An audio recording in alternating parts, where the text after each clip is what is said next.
ये संसार का संवेग भाव है। क्या आपको बात समझ में आई? संवेग, संसार से भयभीत होना मतलब दुनिया में बहुत दुख है, ऐसा नहीं।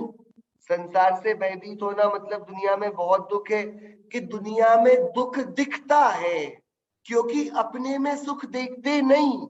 अपन अस्तित्व गुण के अचल त्रिकाली नित्य हैं, अनादि काल बीता आज तक नहीं मरे। कितनी बार नरक हुआ है, कितनी निगोदों की सैर करी, आज भी देखो एकदम ब्रांड न्यू है, एकदम नए के नए हैं। आप लोग को कोई परेशानी तो नहीं होती शरीर में? कमर इसलिए तो नहीं दुखती कि नरक में बहुत पिटाई पड़ी है? कुछ तो शरीर में अंग में दर्द होता होगा ना। नरकों की कुछ तो एक खरोंच बाकी रही होगी कि पिछले भव में आत्मा ने क्या वेदना भोगी, इस भव में उसकी स्मृति है क्या?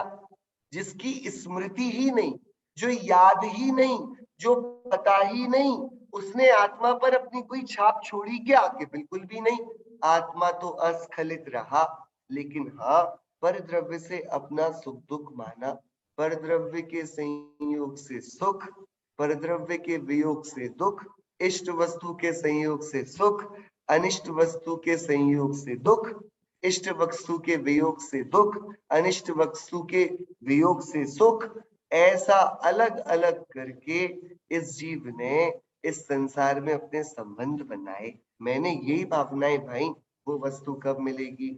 इस वस्तु का त्याग हो जाएगा। ये वाली वस्तु अभी है तो ये सिक्योर्ड ऐसी ही बनी रहे, ये प्राप्त तो हो गई है, अब ये थोड़ी और बढ़ती रहे। ये नाना प्रकार के जितने भी परिणाम हैं, ये सब आर्त ध्यान है। अनिष्ट वियोगज, अनिष्ट संयोगज, इष्ट वियोगज, पीड़ा चिंतन और निदान, ये 4 प्रकार के आर्त ध्यान हैं। इनसे संसार नाम तिर्यंच गति, संसार का एक और नाम है भैया, ये वाली बात बहुत महत्वपूर्ण है। संसार को एक और नाम से बुलाया जाता है तिर्यंच गति, संसार को एक और नाम से बुलाया जाता है निगूत। ये संसार के नाम है, क्योंकि स्वर्ग में, नरक में, मनुष्य में तो जीव बस हॉलीडेज मनाने जाता है। जो उसका एक्चुअल घर है ना, परमानेंट एड्रेस, जब तक अपने एड्रेस को, क्या जब तक अपनी आत्मा में, जैसा हमारे तीर्थंकरों ने किया, अपना अपनत्व नहीं किया, अपना घर नहीं माना, अपनापन नहीं किया, प्रतीति नहीं करी, तब तक क्या है? तब तक तो एक ही एड्रेस है, वो तिर्यंच गति। क्या हम लोगों का नरक में जाना बहुत कठिन है भैया। नरक में जाना कठिन है बहुत, है कि नहीं? क्योंकि हम सब साध व्यसन तो करते नहीं भैया। हम जुआ नहीं खेलते, हम मांस नहीं खाते, हम शराब नहीं पीते, हम चोरी नहीं करते, हम शिकार को नहीं खेलते, हम वेश्यागमन, परस्त्री गमन, ये सारे पाप नहीं करते। हम हाथ में बंदूक लेके किसी को मारने जाते हैं, हमारे ऐसे परिणाम नहीं होते। विचार करना भैया, ऐसे होते कि नहीं? यदि ऐसे परिणाम भी हो, जीवन में ये सारी चीजें भी हो, मांस मद्य और मधु का भी त्याग नहीं हो, तो फिर होनहार बहुत बेकार है। तो फिर शरणभूत है ही नहीं। तो फिर संसार में एकदम रूह कांप जाए ऐसा है संसार फिर, राइट? तो फिर संसार इतना भयंकर ही है। पर हमारे से परिणाम नहीं होते तो हम नरक तो जाने से रहे। और व्रत तप शील संयम आदि करते भी हैं तो उसमें सांसारिक सुख की वांछा रहती है, तो वह निदान है। त्याग किया ना, आज बहुत बड़ा यदि हमने दान दिया तो क्या कि भैया यदि ये है कि चलो सबको पता पड़ जाए कि हमने कितना त्याग किया, यदि ऐसा लगे कि हमने यदि आज भोजन नहीं किया है 10 दिनों तक, तो सबको पता तो पड़ना चाहिए कि देखो हमने एकासन उपवास इतने लंबे समय तक किए, ये पता तो पड़ने चाहिए कि देखो ये एक ट्रांजैक्शन हो गया ना, हमने पैसे दिए, आप हमें वस्तु दे दो। ऐसा तो हम दुकान में करते हैं, तो हमने आप पैसे नहीं दिए, हमने थोड़ा सा त्याग किया, हम भूखे रहे, हमें पुण्य का बंध मिल जाए, तो आपने पुण्य ही खरीदा ना, ये तो ट्रांजैक्शन हुआ। ये तो धंधा हुआ, धर्म कहाँ हुआ? ये तो एक ट्रांजैक्शन हुआ सिंपल सा। धर्म तो निस्वार्थ भावना का नाम था ना। तो ये निदान नाम का अर्थ ध्यान हो गया। इससे भी स्वर्ग नहीं मिलेगा। कितना बड़ा दान, कितना बड़ा तप, कितना बड़ा त्याग हो, अब ये स्वर्ग का कारण नहीं, ये आर्त ध्यान होकर त्रियंच गति का कारण बनेगा। ये नरक में निगोद में ले जाएगा। खतरनाक है भैया बात। कहाँ ले जाएगा? नरक या निगोद। नरक में ऐसे कि चलो ठीक है, थोड़ी दिनों के लिए शारीरिक वेदना सहो, फिर जो मूल दुख है एक ज्ञान का क्षीण हो जाना, उसके लिए तो तिर्यंच गति है ही। कितने भी हम परिणाम करें, मनुष्य दोबारा हो पाना बहुत कठिन है भैया। दोबारा मनुष्य हो पाना बहुत कठिन क्यों है? कि इस लोक में अभी मान की प्रचुरता है, मानी मनुष्य नहीं बन पाता। इस लोक में मायाचारी की प्रचुरता है, माया भी मनुष्य नहीं बन पाता। इतना हमको हर एक चीज को तो बढ़ाना है, प्रॉपर्टी को बढ़ाना है, संपदा को बढ़ाना है, ज्ञान को हर एक चीज को हम बढ़ाना चाहते हैं। कितनी तृष्णा अंदर बैठी हुई है। ये जो बढ़ाने का प्रयत्न है, ये हमें दोबारा मनुष्यत्व नहीं देगा। क्वेश्चन थे ना, दीन ज्ञान वाले नहीं थे वो, उनके नहीं थे, राइट? उन्होंने ऐसा क्यों किया? कि वहां लोक नीति का उन्होंने विचार किया। उन्होंने जो किया, उन्हें बाद में गलत भाषित हुआ तो पश्चाताप भी किया। यही तो बता रहे हैं संसार का स्वरूप, कि देखो इस जगत में किसी का भरोसा नहीं है।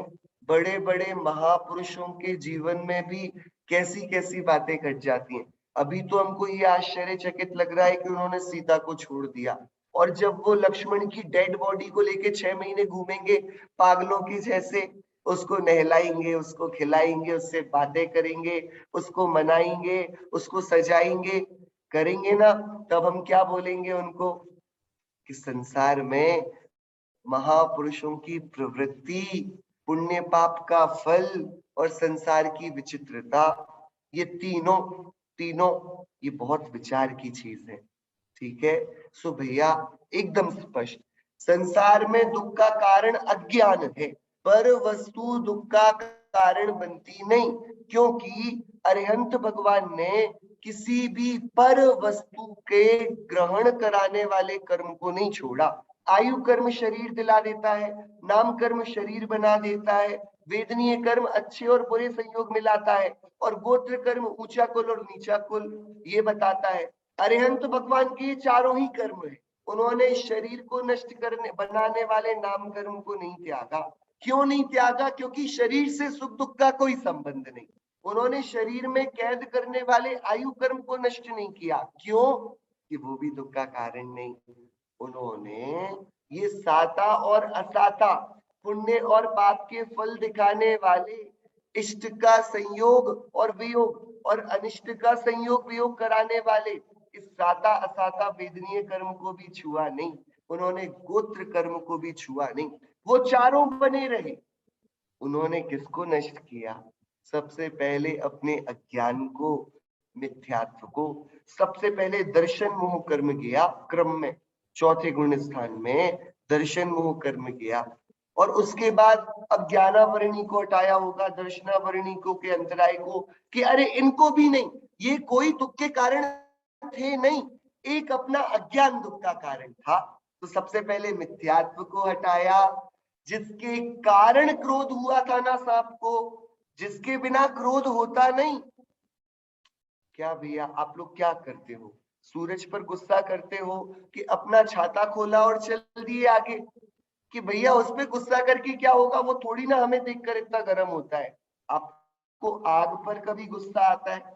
आग पर कितनी गर्म होती है, कि भैया वो गर्म होती है, उसका स्वभाव है। ऐसे ही कांटा अच्छा है कि फूल उसका कोमलता स्वभाव है, तो जो कांटा है उसका भी तो तीक्ष्णता स्वभाव है ना। दोनों अपने ही अपना तो काम करेंगे। भैया वो आग किस काम की होगी जो गर्म ना करे? वो शक्कर किस काम की होगी जो मीठा ना करे? वो मिर्च किस काम की होगी जो तीखा ना करे? इसमें अच्छे बुरे की क्या बात आ गई? हाँ, आप बताइए, सोचिए, विचारिए कि संसार में बाहर में दुख का कारण था ही नहीं। मैंने मैंने अपनी अज्ञानता से, अपने मिथ्यात्व से पर वस्तु में इष्ट अनिष्ट की कल्पना करी। ये अज्ञान संसार था। और जब इष्ट अनिष्ट की कल्पना हुई तो एक वस्तु अच्छी लगी। जब एक वस्तु अच्छी लगी, दूसरी वस्तु अपने आप बुरी हो गई। दुनिया में बोलते ना, दया किया करो, दया किया करो, थोड़ा कोमल बनो, जीवों की रक्षा करो। क्या हुआ? आपने रास्ते में देखा कि एक आदमी, एक रास्ते में स्ट्रीट डॉग था, उसको मार रहा है। तो आपको डॉग पर दया आई कि नहीं आई? बिल्कुल। कैसा आदमी है, कैसा आदमी है, ऐसे मारा जाता है। आपको डॉग पे दया आ रही है कि उस आदमी पे गुस्सा आ रहा है? आप थोड़ा निर्णय करो, उस कुत्ते पर आपको दया है कि इस आदमी पर आपको क्रोध भी है? बताओ। तो हमारी वो दया प्रशंसनीय है कि नहीं? कि संसार की कषाएं ऐसी ही हैं। एक के प्रति यदि राग का परिणाम है तो दूसरे के प्रति तीव्र क्रोध है, थोड़ा मोड़ा नहीं, थोड़ा मोड़ा नहीं भैया, बहुत क्रोध है। ये संसार तो, ये अज्ञान के कारण, अज्ञान के कारण। अज्ञान हो तो भैया, जो पिट रहा है वो डॉग भी करुणा का पात्र है। और ये जो उसको क्रोध में जलकर, क्रोध में भुनकर अज्ञानता से मार रहा है और समझ रहा है कि मैं कुछ अच्छा कर रहा हूं, और अनंत अनंत कर्मों का ऐसे जो इसको इतना रुलाएंगे उनका संचय कर रहा है, ये बेचारा भी दुख का पात्र है। कोई जलता हो, आप उसे देखो तो आपको दया आएगी कि नहीं? तो ये बेचारा भी तो क्रोध से जल रहा है, हम भी तो इच्छाओं से जल रहे हैं। हमारे ऊपर हम कब दया करेंगे?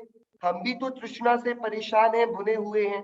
कोई क्रोध से जलता है, कोई मान से जल रहा है, कोई मायाचारी से परेशान है, कोई लालच से, लोभ से, तृष्णा से। ये सब भी तो जलते हैं। ये जो अंदर की जलन है, जो दिखती नहीं, जो जगत के लिए दृश्य नहीं है, वो संसार है, वो दुख है। इसको उत्पन्न करने वाला मिथ्यात्व है। सो संवेग भावना में ज्ञानी जन बाहर के संसार संबंधी वस्तुओं को उपलक्षण से और उसके मूल में अपने अज्ञान, अपने ममत्व, अपने अहंकार को देखते हैं। उसको देखकर वे बहुत बहुत संसार से उदास होकर मिथ्यात्व को, अज्ञान को, मोह को, क्षोभ को रहित करने की भावना भाते हैं। तो ऐसी जो भावना भाता है उसके क्या होता है कि जो संवेग भाव विस्तारे, सुरग मुकति पद आप निहारे। अरे, जो इस संवेग भावना को, कि मेरा ये नहीं है कि मैं परद्रव्य की इच्छा करूं, मैं स्वयं ज्ञान आनंद का घनपिंड हूं, मैं अपनी चैतन्य की भावना करूं, ये वाला काम। आचार्य अकलंक देव का नाम सुना आपने? अकलंक देव आचार्य है ना, जिनको एक बार में सुनते ही याद हो जाता था सब। हाँ जी। कैसे आचार्य अकलंक देव, जिनको एक बार में जो सुने सब याद हो जाए। बहुत बड़े धुरंधर आचार्य, धुरंधर आचार्य थे वो। उनका एक ग्रंथ है स्वरूप संबोधन, एक ग्रंथ है परमानंद स्तोत्र। ऐसे उनके बहुत सुंदर सुंदर ग्रंथ हैं। उन्होंने तत्व सूत्र की भी टीका करी, ठीक है, राजवार्तिक नाम से। बहुत धर्म की घनी प्रभावना करी उन्होंने। परमानंद स्तोत्र लिखा। क्या लिखा उसमें? वो 4 प्रकार की इच्छाओं को बताते हैं। ठीक है, हम एक बार वो 4 प्रकार की इच्छाएं देखते हैं। ठीक है, इस संसार में हम लोग इच्छाओं से परेशान हुए जा रहे हैं। बहुत गजब का स्तोत्र है भैया। आपने भक्तामर स्तोत्र कई बार पढ़ा होगा, आपने विशाफार स्तोत्र भी पढ़ा होगा, बहुत सारे स्तोत्र पढ़े होंगे। ये परमानंद स्तोत्र भी पढ़ना, उसमें तो भगवान की भक्ति है, इसमें अपने आत्मा का गुणानुवाद है। कितना सुंदर है ये, देखिए। जो संवेग भावना भाते हैं वे अपने आत्मा को कैसा देखते हैं? परमानंद संयुक्तम निर्विकारम निरामयम ध्यानहीना न पश्यन्ति निज देहे व्यवस्थितम। क्या मैं कैसा हूँ? परमानंद से संयुक्त हूँ। अरे ये क्रोध की अग्नि, ये राग की ज्वाला मेरे में नहीं है। मैं तो निर्विकार हूँ, निरामय हूँ, निरापद हूँ। लेकिन अरे खेद है कि इस देह में ये बसता हुआ सुंदरतम पदार्थ मैं, इसको भी जो ध्यान से शून्य पुरुष हैं, जिसने इसका कभी परिचय नहीं किया, जिन्होंने इस आत्मा को समझने की कभी जिज्ञासा नहीं की, वे ध्यानहीन लोग इसको नहीं देखते। कैसा है जो कि निज देह में व्यवस्थित है। भाई आत्मा कहाँ है? यही मैं ही तो आत्मा हूं। हाँ, और कैसा हूं मैं? अनंत संपन्नम ज्ञानामृत पयोधरम, अनंत वीर्य संपन्नम दर्शनम परमात्मनः। अरे मैं समझता था मुझे कुछ अच्छा अच्छा भोजन मिलेगा तो मैं सुखी होऊंगा। मैं समझता था कोई मुझसे प्रेम के दो वचन बोलेगा तो मैं सुखी होऊंगा। मैं समझता था मुझे थोड़ा धन वैभव मिले, अच्छे आराम की वस्तुएं मिले तो मैं सुखी होऊंगा। और अकलंक देवाचार्य उस निर्जन वन जंगल में बैठकर अपने आप को देखकर नग्न है, संयोग कुछ नहीं, घर नहीं, कुटुंब नहीं, परिवार नहीं, भोजन नहीं, कुछ नहीं। वो क्या बोलते हैं? अनंत सुख संपन्नम। अरे मुझे सुखी होने के लिए कोई बहाना क्यों चाहिए? मैं तो सुख का ही बना हुआ हूं ना। भैया क्या मिलेगा तो आप लोग श्वास लोगे? आप लोग सांस कोई कंडीशन लगाई है आपने कि भैया ये मिलेगा आज तो ही हम ब्रीद इन ब्रीद आउट करेंगे? कि अरे वो तो देह का धर्म है ना, उसमें कंडीशन क्या है? वो तो अपने आप चलता। आप लोगों ने सोचा आज सुबह क्या करोगे आप लोग? आज कितनी बार सांस लेना है, ब्रीदिंग कितनी बार करनी है, इसका कुछ प्लान किया, कुछ अकाउंटिंग करी इसकी? कि अरे इसमें करना क्या? ऐसे ही आत्मा का धर्म, जैसे जल स्वभाव से शीतल है तो कितना भी गर्म क्यों ना हो, वो गैस पर रखा हो तब भी वो खुद को तो ठंडा ही करता है। अग्नि से हटाकर देखो, पानी को गर्म करना हो तो 50 चीजें चाहिए, पानी को ठंडा करना हो तो क्या चाहिए? कि कुछ नहीं, उसे अपने हाल में छोड़ दो। ऐसी आत्मा को दुखी करना हो तो इतने संयोग चाहिए। पैसा मिले तो सुखी होऊंगा, अच्छे अच्छे संयोग, कार मिले, मकान मिले, गाड़ी मिले, बंगला मिले, परिवार मिले, रूप मिले, बल मिले, अच्छा नाम मिले, यश मिले तो सुखी होऊंगा। कि ये तो आग पर रख दिया।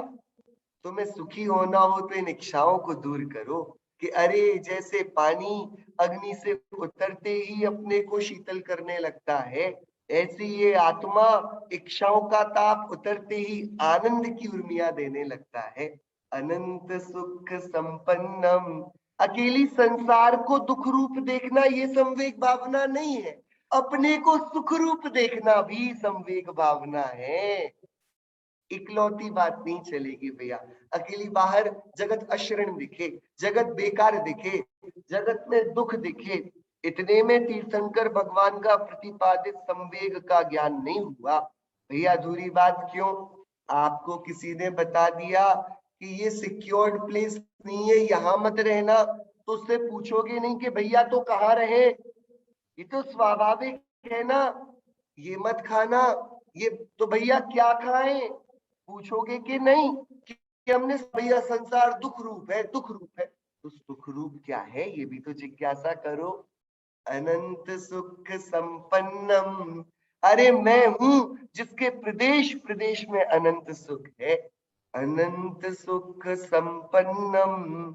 क्या 48 मिनट्स, 48 मिनट, उस एक 48 मिनट तक भी अपने स्वरूप में रुक जाऊं ना तो अनंत सुख की बाढ़ आती है, अनंत चतुष्टय प्रकट होता है। ये भगवान बैठे ना सामने, महावीर भगवान, आदिनाथ भगवान, शांतिनाथ भगवान, पार्शनाथ भगवान, नेमिनाथ भगवान। भैया ये हमारे जैसे ही थे। देखो नेमिनाथ भगवान, वे तो पूरी बारात लेके जा रहे थे ना जूनागढ़, जाते थे कि नहीं? कितने 56 करोड़ बारातियों को लेकर जा रहे थे, 56 करोड़ या 560 मिलियन, इतने लोगों को लेकर वो बारात में जा रहे हैं। ये तो उनकी बारात की क्या भव्य काम होगा। तो उनने भी सोचा होगा ना कि एकदम लेविश होनी चाहिए शादी, ऐसी हो भी रही थी एकदम भयंकर।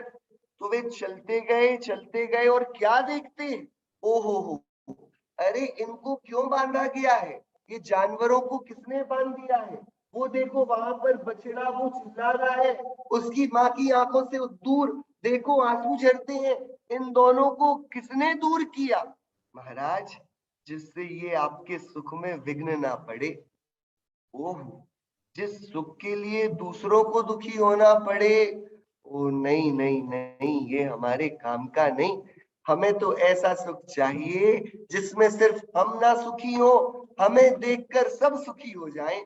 और देखो, नग्न दीक्षा धारण करी, उनको देखकर जंगल के सारे पशु अपनी क्रूरता भूल बैठे, जंगल के सारे पक्षी चहचहाने लगे, आनंद गीत से उनकी स्तुति करने लगे। पूरा जंगल सुखमय हो गया, पूरा वह गिरनार का उर्जयंत शिखर एकदम आनंद की हिलोरें लेने लगा।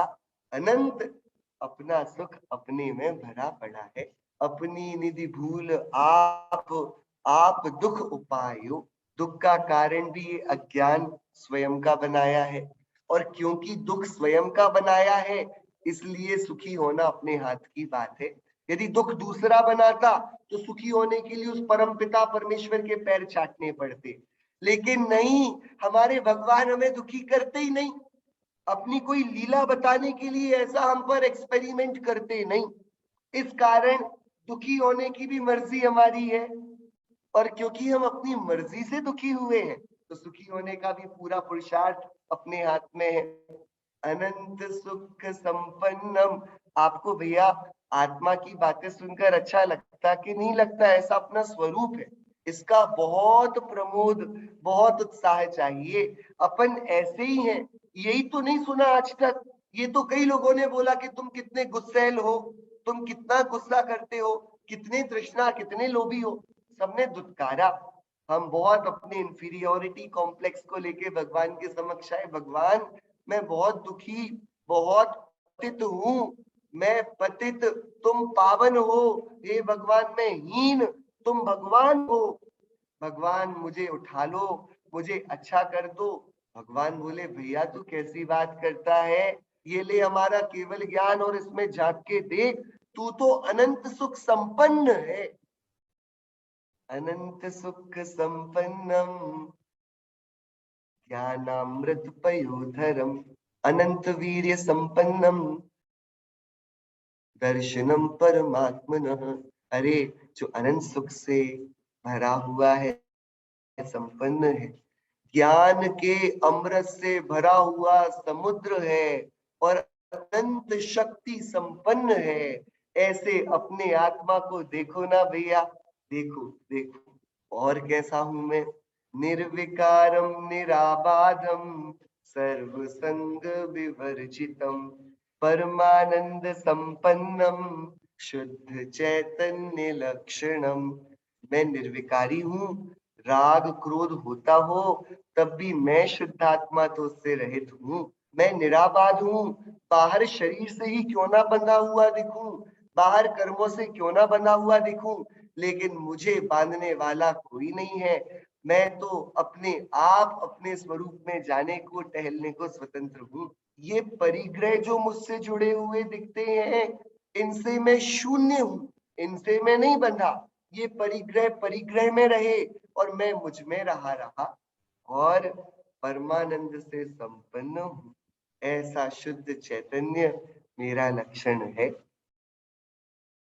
अब देखिए क्या बोल रहे हैं चौथे पद में, क्या संवेग में, संवेग भावना को नहीं भाने का मतलब है संसार की इच्छा करना, ठीक है। संवेग भावना उत्तम त्याग का दिन है ना। ये चार बातों को हमें समझकर, ये आचार्य अकलंक देव से हम सुन रहे हैं। आचार्य गौरव की बात है, बहुत बड़े आचार्य हैं वो, जिन धर्म की प्रभावना में, सतत्व की बोधि देने में उनका अनंत उपकार है इस काल के जीवों पर। क्या बोलते हैं, बहुत गजब का। उत्तमा स्वात्म चिंता स्यान मोह चिंता च मध्यमा, अधमा काम चिंता स्यात् पर चिंता धमा धमा। उन्होंने बोला 4 प्रकार की चिंताएं हैं। संवेग भाव से रहित जीव कैसी कैसी चिंताएं करता है, और संवेग भाव से सहित जीव कैसी चिंताएं करता है। कि शुरू की 2 चिंताएं ये संवेग भावना वाले की हैं। सबसे उत्कृष्ट, यदि किसी की इच्छा करनी है